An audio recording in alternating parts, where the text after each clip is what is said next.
It is time to talk about Thoroughbreds, the brand new Cory Finley directorial debut.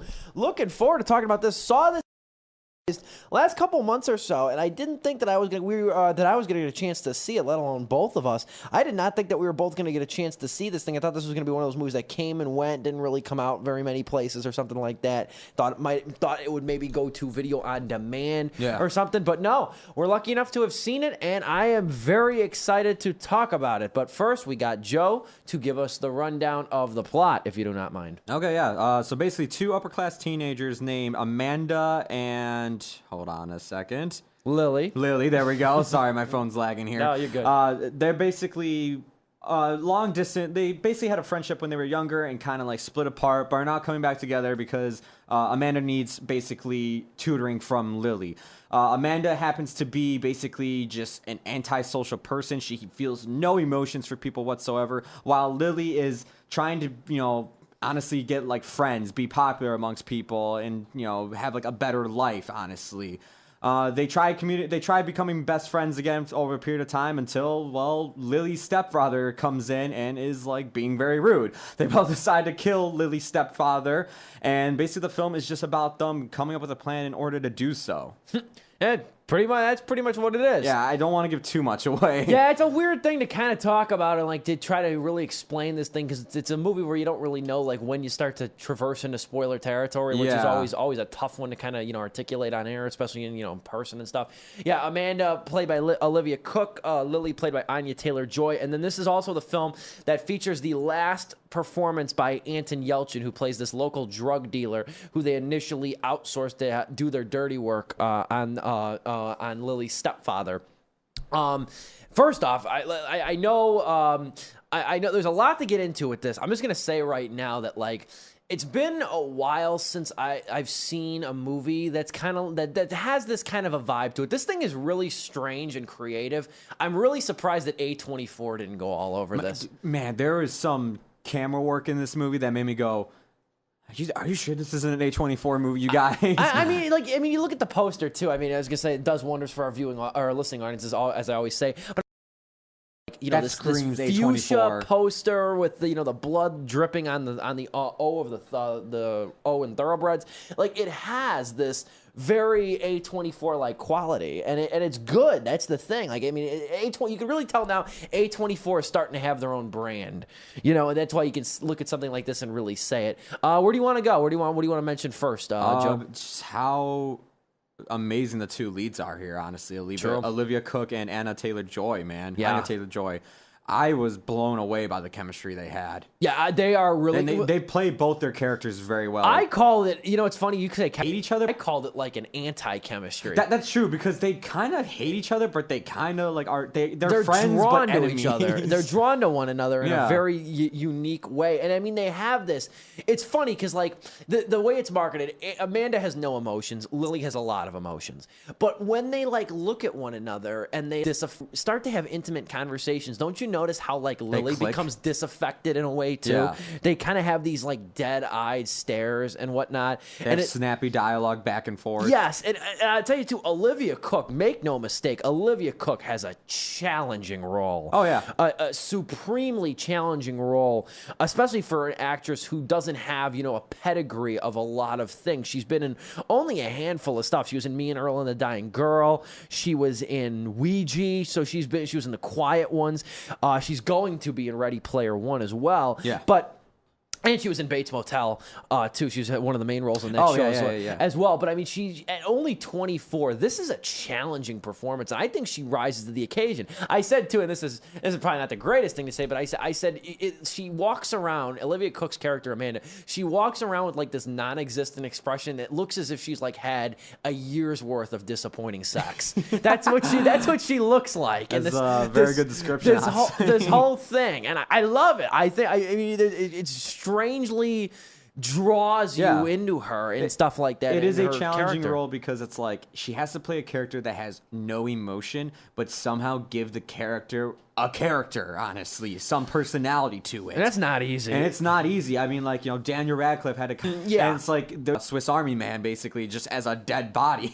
Yeah. And it's like, these are very challenging roles, and Olivia Cooke just owns it, man. Yeah, but don't take away from Anya Taylor-Joy either. Another actress, I was going to say, Olivia Cooke is 24, Anya Taylor-Joy is 21. Don't take away from, again, Anya Taylor-Joy, who was in The Witch. She was in The Witch. She's been in quite Split. She was in quite a few different things. She's rising to the occasion as one of the most promising young actors working today as well. I want to ask you something. Didn't she look like a young, very, very young Emma Stone at points in this movie? Yeah, I could say at times she does kind of have this Emma Stone kind of quality, this like whimsy to her in a way. If they ever want to make a like sister movie with Emma Stone and Anya Taylor-Joy, I'm down. Don't say it too loud. They might remake 13 going on 30. Don't do that. You know, just don't do that. I mean, if anything, you got Anya Taylor-Joy and Emma Stone. Oh man, I just gave somebody an idea. They won't use our M&M's idea, but they'll remake 13 going on 30. Of course. Anyway, the movie really starts and gains a lot of traction with the performances with Olivia Cooke and Anya Taylor-Joy. And then I would also say you could, and I know it's going to come off like saying, and it's understandable, you're going to come off like saying, you know, oh, you're just praising him because he died. But I mean, this is another thing that Anton Yelchin is such a good actor. Man, seeing this breaks my heart because it's like, man, this kid was going places. I would argue too, he already went. I mean, you know what's funny is that you look, he's 27 when he died, and it was just a horrific way he died too. I mean, Number 27. You know, I was gonna say you know the way I was gonna say, you know the way he died, right? Too, it was just the car backed into him when he parked it. Yeah, it was awful. He's been in the 17, 16 years that he was acting, he was in like over 40, 50 movies. Yeah. Like, I mean, he had a lot of work. And then he was in Star Greaves too. I mean, Trek and Fright Night. I mean, I give tip of the cap to Anton Yelchin. I mean, he might have died young, but that guy had a pretty good career. I mean, Lord only could have told you if he would have been acting to his 40s. His first movie that I saw him in was Charlie Bartlett. Really? Yeah, I did not see remember. that. I don't remember Charlie Bartlett, but I remember him as Charlie Bartlett. I was like, that kid, like, it was really good. I mean, he goes back all the way to Alpha Dog. You know what I mean? I mean, that's catching on the way back. You know what I mean? Alpha Dog, remember with Emile Hirsch and Justin Timberlake and that one, which was a really good movie. It's been years since I've seen it. He was in the Mel Gibson movie The Beaver. He was in. I believe he was. I never watched it. I believe he was one of the lead roles in Terminator Salvation too. He was Kyle Reese. He was Kyle Reese in that one. I knew he was in it, but yeah, so it's really sad, and this is an interesting performance to leave off on too. You know, this is an interesting. That's true, because we always see him kind of like as, you know, a hero character or just someone relatable. This time he's playing like a slimy drug dealer, this scrappy, unkempt, you know what I mean, like weasel of a character. You know, who's got a real. I mean, he's got really good banter in the scene with Olivia Cooke in the bathtub when he says, "What am I going to tell my dad?" after he gets a gash in his head from Olivia Cooke knocking him out. He goes, what am I going to tell my dad? And Olivia Cooke just effectlessly says, wear a hat. Yeah. You know, and it's appropriate for both characters. The scene leading up to that, too, before she hits him in the head with a pop, basically. Oh, my God. Like, just the banter between him and Olivia Cooke going back and forth. Just the insults they give one another. It's just like, it's hilarious. I also think the banter between her and Paul Sparks, Lily's stepfather, I think that's good great, too, on the couch. I think that's really good, too. I mean, Olivia Cooke is really, I believe, again, Anya Taylor-Joy, you can't shortchange her, but Olivia Cooke is I think, a cut above. Yeah. In just what she is tasked to do with this kind of a script that's very unconventional, very strange. Took a little bit, I'm not going to lie, this thing's only about 90 minutes long, but it took me a little bit to get into it. And this is the one criticism I'm going to afford with this movie. I think it's just a little bit too aimless in the beginning. That's my 100% did you feel that, man, too? I was worried because I was like, as I was watching, I'm like, this is good. I'm like, but I was really expecting this to be like a lot of fun, honestly. Like this whole concept, honestly. I'm like, I'm enjoying what kept me going was the acting and the characters. Yes. Finally, when the plot starts to unravel of them like coming up with a way to kill the stepfather, once that gets rolling, that's at like the halfway point of the film. This film takes off. It does. This thing takes off like a rocket, after about 40 minutes. Because here's the thing. This was originally conceived, Cory Finley. Cory Finley, he conceived it as a stage play, and you could see why. Yeah. He conceived it as a stage play, and then he turned it into a movie. There's not that many settings, honestly. This locations. Thing, I still argue that this thing Maybe save for the last scene, because the last scene's good. But I think that this thing should have mostly taken place in the mansion. If not entirely, because it's set in this Connecticut mansion. Yeah. And it should have, I would argue it should have taken place 90% to 100% in the mansion. I can agree with that. Because at the beginning portion, too. They keep changing locations. It was almost as if there was a little bit of hesitance where it was like, this is a movie, not. It was like you could see Finley, who wrote this thing too. You could see like Finley saying to himself, "This is a movie, not a play. I gotta have more settings." And it comes off very directionless in the beginning, especially when Lily goes to the party. There's that. I'll give the party scene one thing though, is that there's a really creative shot because it also introduces Anton Yelchin's character. Yes. But there's a really cool shot that just had me memorize, and it's basically Lily's having a conversation with a group of guys, but in the background there's a dance going on with strobe lights, and it's just weird just how well of a shot it is, where it's just like in the background, it has the strobe light effect where people look like they're moving like claymation basically, but then there's a scene going on right in front of you. It just like memorizes your eyes, honestly. It's true, yeah. I'll talk about the cinematography later. It was mesmerizing in a lot of ways. There's a very interesting, like you said, there's an interesting thing going on in this movie with focal points. Like here's a couple. The one shot I was going to show you, I used these two for my review, which you can see at stevethemovieman.proboards.com. The first shot, I'll try to detail it to you. You have Anya Taylor-Joy on the left, Olivia Cooke on the right, and then you have Anton Yelchin in the focal point, the center of the camera, in the dead center of two doors. Yeah. You know what I mean? So you have this shot, too, that includes everybody in the shot. Everybody's in clear focus. There's not like rack focus where it's like, you know what rack focus is, where it's on the foreground and the background or vice versa. And then this shot, too, the second shot that I have in my review, you have, again, Anya Taylor-Joy on the left, Olivia Cooke on the right, looking at one another, and then you have the gleaming windows of the mansion. Also the color contrast, too. Yeah, of the sharp whites, the sharp whites in this thing. There's a lot of interesting things going on. This is one of those movies that, I can't wait for it to get on home video because I just want to take it, pause it a few scenes, and go like, let me really like look at it like this frame real quick. And there's moments too. I do think Finley. The one thing I think is that Finley does move the camera a little bit too much. There's a couple zooms. There's a couple too many like slow zooms in ways which I think I think it's because I think there was a fear when making this thing on his part and the cinematographer Lyle Vincent's part. I think there might have been a fear that the movie would have been too static. Mm-hmm. I think there might have been a fear, but I didn't get that impression at all. Even if it wouldn't have happened, I think that there's enough intrigue visually that shows you that like there's a lot of thought process going on between this very what is a pretty linear movie. If you're just joining us right now, Sleepless with Steve, me, Steve Pulaski, and Joe Viso talking the new comedy drama Thoroughbreds. The one thing, I mean, going back to like the aimless direction that we were talking about, there's another scene too in the beginning where Olivia Cooke's character Amanda is digging up some information on Lily about her college and in her internship, in which she finds out like basically like there's some dirt there basically for her to use against Lily. Yes. Honestly, that's another scene too we could have just done without. I would have believed 100% Amanda would go and look that stuff up because of her personality. Mm-hmm. Honestly, because of the type of person she is. Yeah, sure. So I mean, like there's scenes I feel like at the beginning at least 10 more minutes out of this. It is an hour and 30 minutes. You can even probably cut at least 10 more minutes out of this and make it even tighter. And that's the thing. I think the other thing that why I was harping on even in my review of the fact that there's like this aimlessness quality in the beginning. Yeah. I said it prevents this from being, I think, as lean as it could have been. Yeah. You know what I mean? And tight as it could have been.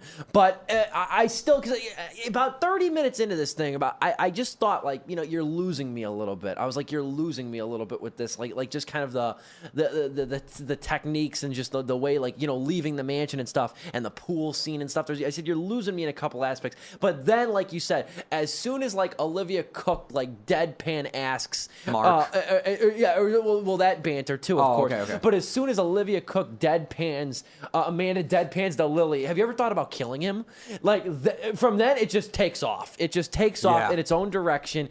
It becomes very fascinating. There's a hilarious, we can't ruin it on here, there's a hilarious scene, and this is one of the only times I'll ever say this in my life, probably. There's a hilarious scene involving a roofied beverage, which is funny as hell. I was in a theater like you. You said there was only 2 on your screen. There was, I think, 5 in mine. No, those 2 people, believe it or not, they were cracking up along with me. There were some funny moments, but like we're not gonna say who, but when she tastes the roofie drink, is hilarious. He really spiked this good. Oh man, you really spiked this one up.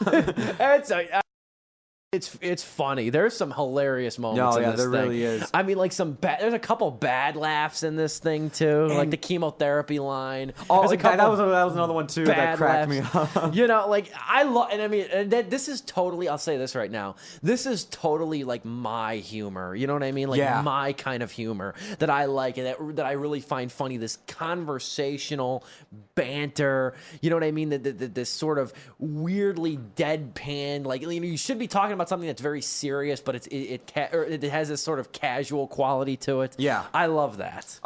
Props to Paul Sparks playing the stepfather Mark. I mean, a thankless role. He is like just the typical rich person that you would hate. Like, you know, one, he poachers animals. He like hunts like animals like, you know, lions, elephants, stuff like that. He has like photos in his office that's all about him and everything. I mean, the guy is just literally that typical like stuck up rich person that you hate. Yes.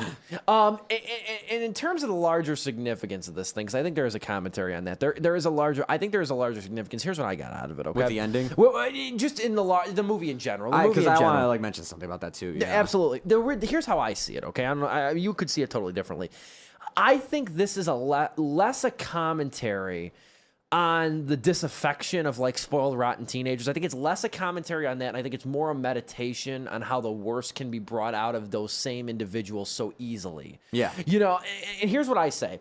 I've long thought, and this is a little bit morbid, but I'm going to say this, that many teenagers are maybe only a few stern parental lectures, rejections in academics or in relationships, bad grades, or empty promises away from doing something really catastrophic to themselves and others. Yeah.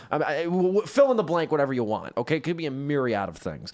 But I think that like teenagers in a lot of ways are so like, are especially during the pubescent years, are so fragile emotionally and intellectually too, that they're in insecurities too, that they're only a few bad situations away from doing something really bad. Yeah. But I think that that Finley agrees with that. I also think that you know what's funny is that this movie kind of goes against the way that we are brought to be thought of like murderers or like people that do wrong things. This is what I want to talk about. Yes, you go into it. I'm talking too much. Go ahead. I'll jump in once I see a similarity. No, I'll say what I'm saying about this is that I say like we always want to get the reasoning behind the motive. You know what I mean? Of like why somebody would do something. Look at the Parkland shooting. Look at the Vegas shooting. They're still trying to figure out. And they're never going to. You know what I mean? The motive behind that. You never figure out the motive for these things. They're trying to figure out like why. How could this person do this? What I was gonna say is like yes, it goes into that.